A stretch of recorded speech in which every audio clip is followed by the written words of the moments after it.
पाकिस्तान हज मिशन ने मक्का मुकरमा में सरकारी आज़मीन हज के हरम आने जाने के लिए जदीद तरीन 300 बसों के ज़रिए हरम ट्रांसपोर्ट का बंदोबस्त किया है।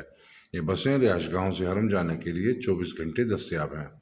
हरम के मुख्तलिफ दाखिली रास्तों पर 4 बस स्टॉप्स बनाए गए हैं, जिनमें मसकूता के रास्ते अजियाद, कुदई क्लॉक टावर, जरवल और गजा के बस स्टैंड शामिल हैं। हरम जाने के लिए आपके लिए गाड़ी तैयार करी है। ऐसा बाजे आजे हरम जाने के लिए गाड़ी आपके लिए तैयार करी है। ऐसा आ जाए कौन सा इधर है, टिकट खाली है। ऐसा इधर आ जाए ये जो बकेट खाली है। ऐसा बाजे हरम जाने वाले इधर आ जाए, हरम जाने वाले इधर आ जाए। आज़मीन हज को ताकीद की जाती है कि अपने मखसूस बस स्टॉप से अपने बिल्डिंग के नंबर वाली बस में ही सफ़र करें, ताकि किसी परेशानी के बगैर हरम आ जा सकें। बसों में सवार होते वक्त व्हील चेयर वाले आज़मीन और ख़वातीन को पहले सवार होने का मौका दें। इशा की नमाज और जुमे के दिन बस अड्डों पर अजाफी अमला तैनात किया जाता है। नीज़ खाने के औकात भी बढ़ा दिए जाते हैं। रश से बचने के लिए नमाज के कुछ देर बाद हरम में वक्त गुजारें और फिर अपनी रिहाइशगाह की जानिब सफ़र शुरू करें। अभी मैं मौजूद हूँ मक्का मुकरमा में, हरम के पास, और ये सामने जो आपको नाज़िर दिखा रहा हूँ ये अजियाद बस स्टॉप के हैं। और यहाँ से मुख्तलिफ़ कौमियतों के लोग हरम पाक की तरफ आ रहे हैं।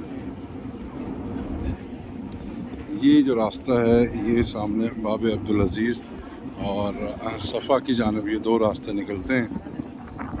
ज़ोहर का वक्त दाखिल हो चुका है, लोग सुन्नतें अदा कर रहे हैं। किसी भी लम्हे नमाज ज़ोहर की जमात खड़ी हो जाएगी।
शाम से चलो, आराम से चलो, बहुत सारी बसें हैं।